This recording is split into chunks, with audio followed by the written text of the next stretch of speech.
이건주 교육연구소 대표이자 전 한국교총 현장 대변인 이건주입니다. 저는 30년 교사 출신이고요. 문학 박사이기도 합니다. 이번에 서울시 교육감 출마를 하게 되었습니다. 제가 한국교총 현장 대변인으로 참여하게 된 직접적인 계기는 2023년 서희초 사태 때문입니다. 그동안 진보적 단체에서 학생 중심 교육을 주로 외쳐왔죠. 그런데 서희초 사태가 터지면서 물론 저도 교사였지만 당시에 젊은 교사들이 특히 여교사 중심으로 엄청난 위기감을 느끼고 여의도에 막 모여들었어요. 제가 그때도 현장에 많이 갔었는데 50대 남교사가 느끼는 것과 좀 다른 그런 여교사들의 어떤 위기감, 이게 교권 침해 문제가 저도 교사지만 제가 잘 느끼지 못했던 면들이 많구나. 그러면서 지금은 이제 교권 보호를 위해서 앞서설 때다 이렇게 생각을 했어요. 근데 당시에 종교를 비롯한 진보적 교사 단체들이 여전히 학생 중심 그리고 학생 인권 조례 여기에 몰입하다 보니까 교권 보호에 좀 등한시하다는 느낌을 받았어요. 제가 당시에. 그리고 당시에 교총에서 교권 보호 5대 정책 및 30대 과제라는 걸 제출했어요. 제가 그걸 보고 참 잘한다 이런 생각이 들었고, 그래서 이제 남은 기간은 내가 교직 생활에서는 교권 보호를 위해서 좀 애를 써야 되겠다는 생각으로 들어가게 됐습니다. 지금도 물론 그렇다고 해서 진보적 교사단체와 어떤 대립점을 가지고 있는 건 아니에요. 애초 출발이 그렇기 때문에 지금 저는 어차피 교사들은 정치적 중립성을 지켜야 됩니다. 그래서 진보든 보수든 상관없이 우리 교육을 위해서 의미 있는 일이라면 다 해야 되죠. 그런 관점에서 저는 진보든 보수든 둘 다 의미 있는 정책들은 다 추구할 생각입니다. 그래서 이번에 현안에서 교육감 선거 후보 단일화 문제에서도 저는 보도자를 통해서 후보 단일화 참여하지 않겠다 이렇게 선언을 했습니다. 그러니까 진보든 보수든, 그러니까 진보든 보수든 후보 단일화 한다는 것은 어떤 정치적인 진영의 대표가 된다는 것인데, 그거는 교육감 선거의 정치적 중립성이 맞지 않죠. 그래서 그런 의미에서 지금도 저는 정치적 중립성을 준수하는 서울시 교육감이 되겠습니다. 제가 서울시 교육감 출마를 결심하게 된 핵심적인 동기는 개천에서 용단은 공정한 학교를 만들고 싶기 때문입니다. 그동안 30년 동안 교직 생활을 하면서 어려운 과정에서 열심히 공부하는 학생들을 많이 만났습니다. 근데 요즘에 한국 사회에서는 개천에서 용나기가 어렵게 되었습니다. 요즘에는 양재천에서도 용나기가 어렵다는 말이 나올 정도입니다. 그래서 저처럼 개천에서 용나는 학교를 만들기 위해서 서울시 교육감에 출마하자는 생각을 하게 되었습니다. 저는 개천에서 용난 사람이라고 할 수 있습니다. 1967년 대전에서 태어나 대전 대성고등학교를 졸업했습니다. 고등학교 2학년 겨울방학 때 아버지를 가나무로 여의고 홀어머니 밑에서 자랐습니다. 가난하고 힘겨운 시절이었지만 포기하지 않았고 나름대로 열심히 공부해서 1987년에 서울대학교 국어교육과에 입학할 수 있었습니다. 대학 시절에는 교육동아리 민교육연구회에서 교육을 진단하고 미래의 방향을 모색했습니다. 그리고 서울지역 사범대학 협의회 서울대 대표로서 교육 민주화 운동에도 실천적으로 참여했습니다. 교육이 기득권층의 특권을 대물림하는 도구가 아니라 열심히 노력하면 개천에서 용날 수 있는 공정하고 민주적인 시스템이 되어야 한다는 대학 시절의 믿음이 지금까지도 저를 움직이고 있는 원동력입니다. 한부모 가정 출신 개천용인 저처럼 누구나 노력하면 더 나은 미래가 보장되는 나라, 가난한 아이들도 열심히 공부하면 성공할 수 있는 교육, 개천에서 용나는 공정한 학교를 만들기 위해서 서울시 교육감 출마를 결심하게 되었습니다. 저는 서울시 교육감 예비 후보에 등록을 하지 않는 대신에 출마 의지를 분명하게 드러내기 위해서 유튜브 영상으로 출마를 선언했습니다. 그 이유는 단 하나입니다. 깨끗하고 돈 안 드는 정책 선거를 만들기 위해서입니다. 저는 지난해 교직을 명퇴하고 곧바로 9월 1일에 가장 먼저 서울시 교육감 출마를 선언했습니다. 그리고 주로 SNS 중심으로 선거운동을 하고 있습니다. 그동안 평범한 교사 출신으로 선거 준비를 하다 보니까 가장 큰 어려움이 역시 선거 자금이었습니다. 그래서 다른 출마 예정자들처럼 출판 기념회를 열기 위해서 사실 공약집도 준비했습니다. 그래서 조만간 좌도 우도 아닌 앞으로 교육이라는 책을 출판할 계획입니다. 그런데 지난해 우리 김민석 국무총리 후보자가 인사청문회에서 2차례 출판 기념회로 받은 돈이 2억 5천만 원이라고 스스로 밝혔습니다. 최근에는 서영교 민주당 국회의원의 출판 기념회 현장에서 돈봉투 모습이 담긴 영상이 공개되었죠. 그래서 원래 출판 기념회의 취지는 정치인의 공약을 알리는 것인데 지금은 편법적으로 정치자금 모금 수단이 된 게 아닌가 이런 비판이 있었습니다. 그래서 그동안 국회에서도 조시현 국민의힘 의원이 출판기념회 모금을 금지하는 법안을 냈었어요. 그리고 주진우 의원도 출판물 판매 수입을 정치자금에 포함하자는 검은봉투법을 냈어요. 그런데 사실은 이 출판기념회 제일 많이 하는 당사자들이거든요, 국회의원들이. 그래서 그동안 법안들이 많이 제출됐는데 통과가 되지 않고 있어요. 저희가 생각할 때 이거는 국회에서 결정할 문제도 뭐 중요하지만 출마자들이 스스로 어떤 자정 노력을 해야 되는 게 아닌가 그런 생각을 하게 됐습니다. 그래서 저는 저부터 특히나 우리 교육감 선거는 학교 교육을 책임지고 지원하는 그런 자리잖아요. 교육감 후보자들만큼이라도 출판 기념회를 하지 않고 정상적으로 출판하고 그리고 서점에서 판매하고 그리고 그 이익금으로 또 선거자금 쓰고 하면 그것이 정상적인 거잖아요. 저는 그런 방식으로 하고자 합니다. 그래서 혹시나 저를 후원하실 분들은 출판기념회 오시지 말고 서점에서 제 책을 구매해 주시면 감사하겠습니다. 교육감은 시도의 모든 학교 교육을 책임지고 지원하는 자리입니다. 그래서 경제는 경제 전문가가, 법률은 법률 전문가가 맡는 것이 상식이죠. 그런데 학교 교육도 당연히 학교 현장을 가장 잘 아는 교사 출신, 교육 전문가가 맡는 것이 상식입니다. 그런데 지금까지 그렇지 못했죠. 특히 서울시 교육감은 역대 교육감들을 보면 대학 교수 아니면 정치인들이에요. 그런데 이분들이 학교 교육을 잘 할 수가 있나요? 대학 교수라고 해서 초중고 학교 교육을 책임지고 지원할 수 있을까요? 정치인이. 그건 저는 어렵다고 봅니다. 그러니까 당연히 유리하다는 문제가 아니고 당연히 학교 교육을 책임지는 역할을 하려면 교사 출신 현장 전문가가 필요한 게 아닌가 이런 생각이 듭니다. 그 다음에 지금 학교는 대단히 위기에 빠져 있습니다. 그러니까 우리 뭐 누구나 다 아시는 것처럼 전에 유명했던 드라마 더글로리에서 학교 폭력 문제가 아주 적나라하게 드러났죠. 충격적인 사건들이 많습니다. 지금도. 그리고 최근에 대전의 어느 초등학교에서 어린 학생이 교사에게서 살해당하는 끔찍한 일까지 벌어졌습니다. 이제는 교사의 교육활동 침해도 일상이 되어버렸습니다. 지난 2023년 서울 초등학교 교사가 민원에 시달리다가 교내에서 극단적인 선택을 한 안타까운 사건이 발생했었습니다. 얼마 전에는 서울 어느 고등학교에서 3학년 남학생이 수업 중에 휴대폰을 쥔 손으로 여교사의 얼굴을 가격하는 충격적인 사건도 있었습니다. 교사가 핸드폰 사용을 만류하자 학생이 그렇게 한 거죠. 그러니까 이건 충격적인 일들이 학교에 지금 많이 벌어지고 있습니다. 그래서 이제는 학교 폭력이나 아동학대, 교권 침해 등을 예방하기 위해서 학교에 스쿨폴리스를 배치하고 교실마다 CCTV를 설치해야 한다는 말이 나오고 있을 정도입니다. 이런 상황에서 이런 산적한 학교 교육 문제를 해결하려면 충분한 현장 경험이 있는 이론적인 것이 아니고 또 정치적인 어떤 해법이 아니라 그야말로 교육적으로 문제 해결할 수 있는 교감이 필요하다. 유초중고 학교 교사 출신 현장 전문가들이 가장 적합한 것이 아닌가 이렇게 생각합니다. 지금 말씀드린 대로 학교 폭력, 아동학대, 교권 침해, 고교학점 문제, 대학 입시, 지금 학교 교육의 문제가 상당히 다양하고 심각합니다. 그래서 이런 문제를 제대로 해결하려면 현장 전문성이 필요하다. 다시 말씀드리고요. 저만의 현장 전문성으로는 우선 교과 전문성을 들 수 있습니다. 저는 교사 출신 문학 박사입니다. 국어 교사로서 전문성을 향상하기 위해서 2007년에 서울시립대 교육대학원에 입학했습니다. 그리고 창의력 기반 국어과 교육과정 연구라는 논문으로 석사학위를 받았습니다. 이후 2011년 같은 대학 국어국문학과 대학원 박사과정에도 입학했습니다. 교직과 병행하면서 무려 15년 동안이나 매진한 결과 작년에 김수영의 시에 나타난 다원적 세계계 시민 연구라는 논문으로 문학 박사학위를 받을 수 있었습니다.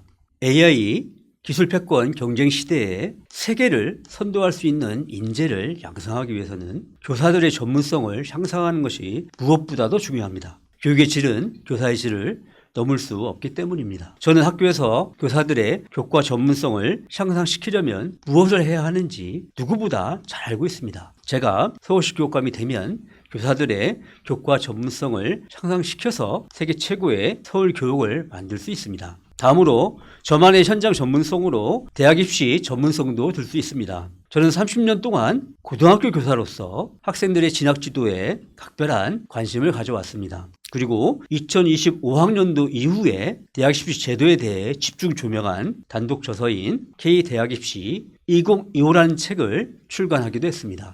서울교육은 물론이고 한국 교육의 핵심 문제인 대학 입시에 대해 30년 동안 경험하고 연구해온 전문성이 서울시 교육감으로서 산적한 학교 교육 문제를 해결하는 데 큰 자산이 될 것이라고 생각합니다. 다음으로 저만의 현장 전문성으로 다양한 사람들과의 소통 능력도 들 수 있습니다. 앞서 말씀드린 대로 저는 전교조와 한국교총에서 모두 활동하는 등 진보와 보수를 아우르는 교원단체에서 활동해온 포용력과 소통 능력을 가지고 있습니다. 또한 현재 이건주 교육연구소 대표로서 네이버 카페와 유튜브 채널을 통해서 학생, 학부모들과 고교 학점제, 대학 입시 등 학교 교육 관련 다양한 정보와 자료를 공유하고 있습니다. 그리고 페이스북이나 인스타그램 등 SNS에서 다양한 시민들과 교육에 대해 소통하고 있습니다. 이런 다양한 교원단체 활동과 SNS에서의 소통 경험이 교사와 학생, 학부모 간의 이해와 요구 사이에서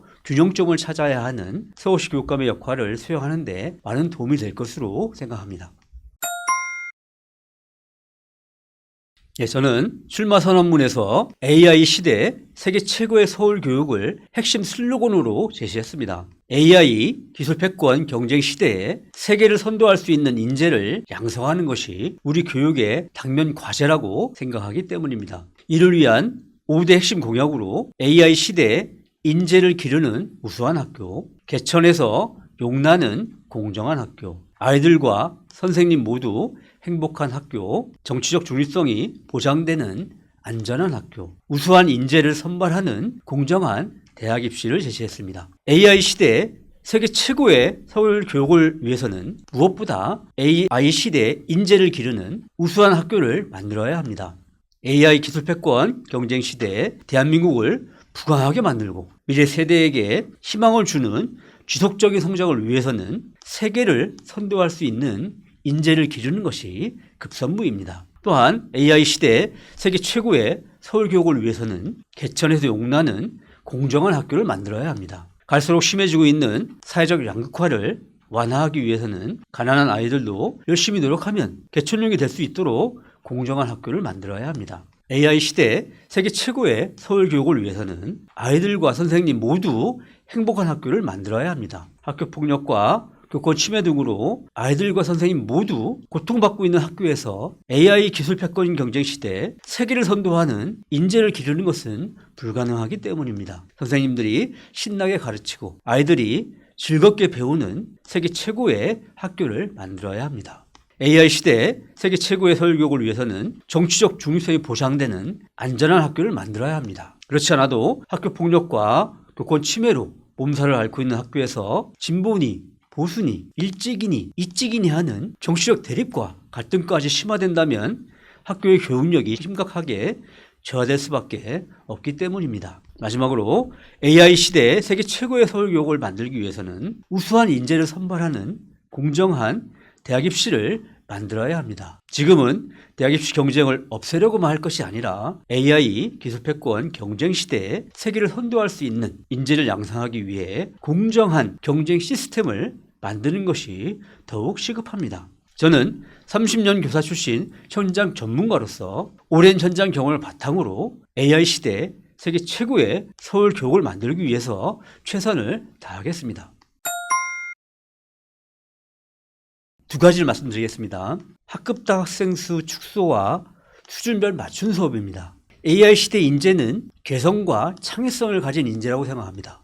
그러면 지금처럼 수많은 학생들을 모아놓고 획일적인 수업을 하면서 기초학력 보충 지도를 하는 방식으로는 AI 시대에 개성과 창의성을 가진 인재를 기를 수가 없습니다. 이미 사설 학원에서는 10명 내외의 학생들이 자신의 수준에 맞는 반에 편성되어서 공부를 하고 있습니다. 따라서 학급당 축소와 수준별 맞춤 수업은 과도한 사교육비를 줄일 수 있는 실질적인 방법이라고도 할 수 있습니다. 학교에서 소수의 학생들을 대상으로 수준별 맞춤 수업을 실시한다면 전체적으로 학생들의 학력이 향상되어 굳이 학원에 가지 않아도 될 수 있을 것이기 때문입니다. 두 번째, AI 시대 인재를 기르는 우수한 학교를 만들기 위해서는 선생님들이 자신의 전문성을 최대한 발휘할 수 있는 조건을 마련해 주어야 합니다. 지금처럼 교사가 수업에 전념하지 못하고 행정 업무에 치여서 아니면 공문 처리나 수업 준비도 제대로 못하는 학교에서는 우수한 인재를 기를 수가 없습니다. 그래서 행정 업무로부터 교사를 해방시켜주는 것이 가장 중요합니다. 그리고 이와 함께 교사의 성과 상회금과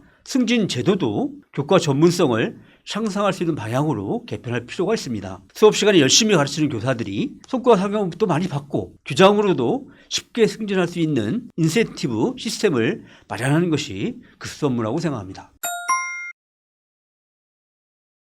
저는 AI 시대 세계 최고의 서울교육을 위해서는 우수한 인재를 선발하는 공정한 대학 입시를 만들어야 한다고 주장해 왔습니다. 대학에서 우수한 인재를 공정하게 선발하기 위해서는 객관적인 변별력이 필수적입니다. 그런데 내신과 수능을 절대평가로 전환하면 변별력이 저하될 수밖에 없습니다. 우수한 인재를 선발하는 공정한 대학 입시를 만들기 위해서는 학교 내신 성적은 현행처럼 절대평가와 상대평가, 병기 방식을 유지해서 공정한 변별력을 확보해야 합니다. 수능시험도 국어와 수학은 상대평가를 유지하고 영어만 절대평가로 실시하는 현행 방식을 유지해서 공정한 변별력을 확보할 필요가 있습니다. 특히 현행 정시 수능 전형에서는 상대평가로서 표준 점수와 백분위까지 활용하고 있습니다. 그런데 정식 교육감의 주장대로 5등급 절대평가로 개편되면 수많은 동점자들을 처리할 수가 없게 됩니다. 결국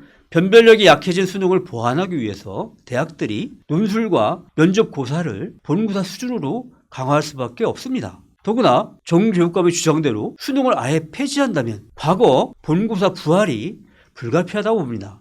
수능이 변별력을 상실하면 학생들의 입시 부담과 사교육을 경감시키는 것이 아니라 과거 노무현 정부 시절처럼 본고사 수준의 논술고사 실시로 인해 학생들의 입시 부담과 사교육비가 오히려 폭발할 가능성이 매우 높습니다. 우수한 인재를 선발하는 공정한 대학 입시를 만들기 위해서는 수능을 폐지하거나 내신과 수능을 변별력이 없는 절대평가로 개편해서는 안 됩니다. 지금은 대학 입시 경쟁을 없애려고만 할 것이 아니라 AI 기술패권 경쟁 시대에 세계를 선도할 수 있는 인재를 양성하기 위해 공정한 경쟁 시스템을 만드는 것이 더욱 시급합니다. 다만 수시와 정시 통합 문제는 고등학교 3학년 2학기에 정상적인 운영을 위해서 필요한 정책입니다. 그래서 저도 지속적으로 주장해 왔습니다. 수시와 정시 통합은 수시 학생부와 논술 전형을 완전히 폐지하는 것이 아니고 2학기 수업이 어느 정도 마무리되고 수능이 끝난 후에 정시 모집 기간에 수능 전형과 함께 실시하는 방안입니다. 물론 대학에서 현행 수시와 정시를 정시 기간에 동시에 진행하는 것이므로 쉽지 않을 것입니다. 하지만 고등학교 교육 정상화를 위해서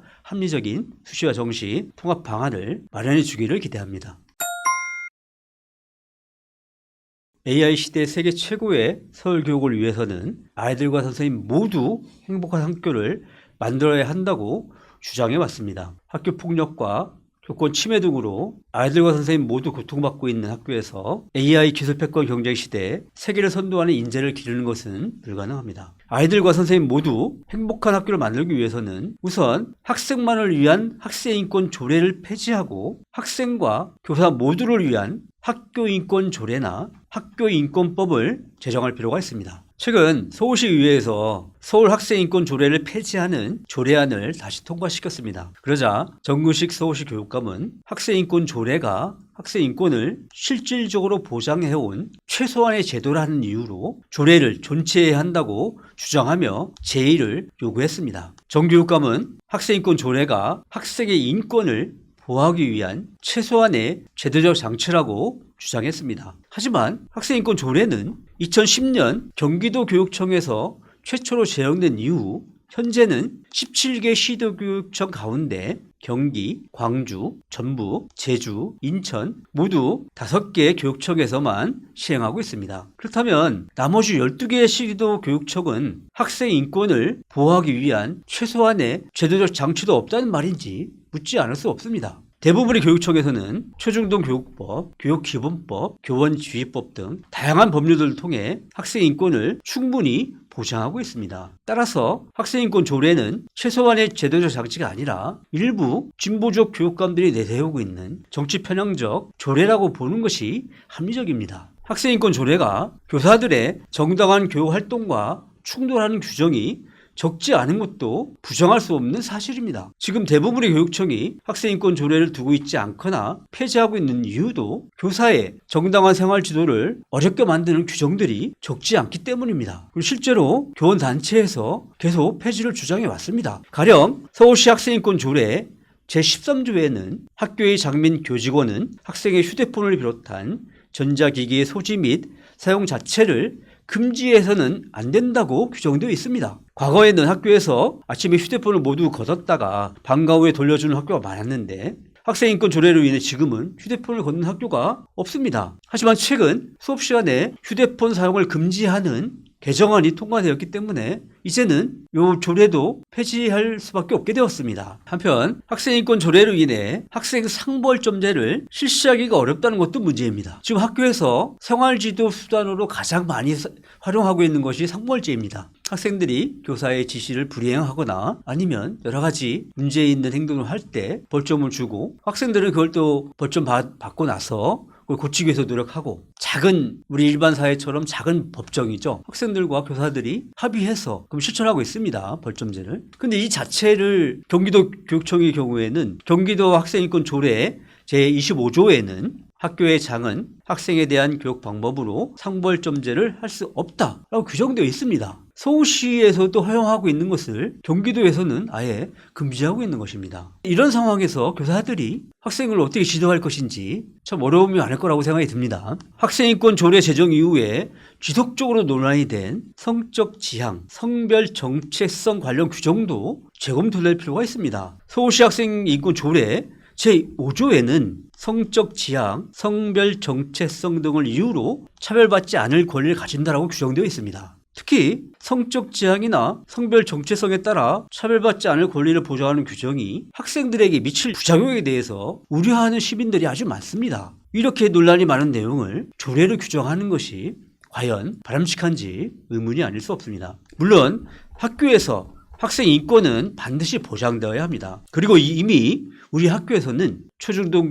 교육법, 교육기본법 등 다양한 법률들로 학생 인권을 보장하고 있습니다. 만약 지금 학교에서 학생인권 침해가 문제된다고 한다면 조례가 아니라 관련 법률들을 개정해야 됩니다. 너무나 심각한 문제잖아요. 학교에서 학생들이 인권이 지금 보장되어 있지 않다 한다면 이거는 조례로 해결할 문제가 아니고 법을 바꿔야 될 문제죠. 근데 이건 법들이 다 규정하고 있는데 추가로 조례를 만든다는 것이 과연 의미가 있는지 꼭 생각할 필요가 있다고 봅니다. 더구나 지금은 아동학대법 등으로 인해서 교권 침해가 갈수록 심해지고 있는 상황입니다. 지금 교권 침해에 대해서 일반인들이 가지고 있는 생각, 특히 과거에 학교를 다녔던 우리 기성세대들은 과거에는 교사들이 너무 무서웠죠. 체벌도 하고 물론 교육적인 체벌이었지만 기합을 막 주고 그러니까 과거의 학교에 경험이 있는 우리 기성세대들은 교권 침해에 대한 어떤 인식이 좀 많이 부족한 것 같아요. 옛날에 무슨 교사들이 너무 무서웠는데 그래서 학생들이 교사들 때문에 힘들어했는데 지금도 그렇지 않겠나 이렇게 생각하시는 분들이 많은 것 같아요. 근데 지금은 교사들이 대부분 여교사입니다. 남학교든 공학이든 간에 거의 70% 80% 이상이 여교사들이에요. 만약에 남자 고등학교에 여교사들이 70% 80%다 한다면 이 여교사들이 남학생들을 강하게 옛날처럼 하기 어렵겠죠. 오히려 지금은 아까 핸드폰 말씀드린 것처럼 학생들이 오히려 교사들에게 폭력을 행사하는 경우도 있는 거예요. 지금 이런 변화된 상황을 이해하지 못하면 지금 얼마나 이 문제가 중요한지를 알 수가 없을 것 같아요. 그러니까 과거의 학교 경험을 보면 당연히 학생 인권이 중요한 거고 교사들이야 뭐 어차피 교권이 있는 것인데 그 조금 침해된다고 해서 이렇게 문제될 것이 무엇이냐 이렇게 생각하겠지만 지금 학교의 교사들이 특히 여교사들이 느끼는 이 위기감은 상당히 크다. 이걸 좀 이해하셔야 될 것 같아요. 그래서 지금 이제는 아동학대법 등으로 인해서 교권 침해가 갈수록 심해지고 있는 상황에서는 일방적으로 학생인권 보장만 요구하면서 교권과 충돌하고 있는 학생인권 조례를 폐지해야 합니다. 교권 침해가 매우 심각한 상황에서 학생인권 조례만 있으면 자연히 교권도 보호된다고 주장하는 것은 비상식적입니다. 아이들과 선생님 모두 행복한 학교를 만들기 위해서는 학생인권 조례를 폐지하고 학생과 교사 모두를 위한 학교인권 조례나 학교인권법을 제정할 필요가 있습니다. 학생이든 교사든 어느 한편의 자유와 권리만 일방적으로 확대하거나 축소하는 것은 민주적이지 않을 뿐만 아니라 지속 가능할 수도 없습니다. 서울시 교육감 선거는 학교 교육을 책임지고 지원하는 인물을 뽑는 선거입니다. 학교 폭력이라든가 아동학대, 교권 침해 등 지금 산적한 학교 문제를 해결하려면 학교 현장 교사 출신 학교 전문가가 필수적입니다. 그래야 제대로 문제를 해결하고 AI 시대, 기술 패권 경쟁 시대, 세계를 선도하는 그런 인재를 기를 수가 있습니다. 제가 할 수 있습니다. 제가 해보겠습니다. 감사합니다.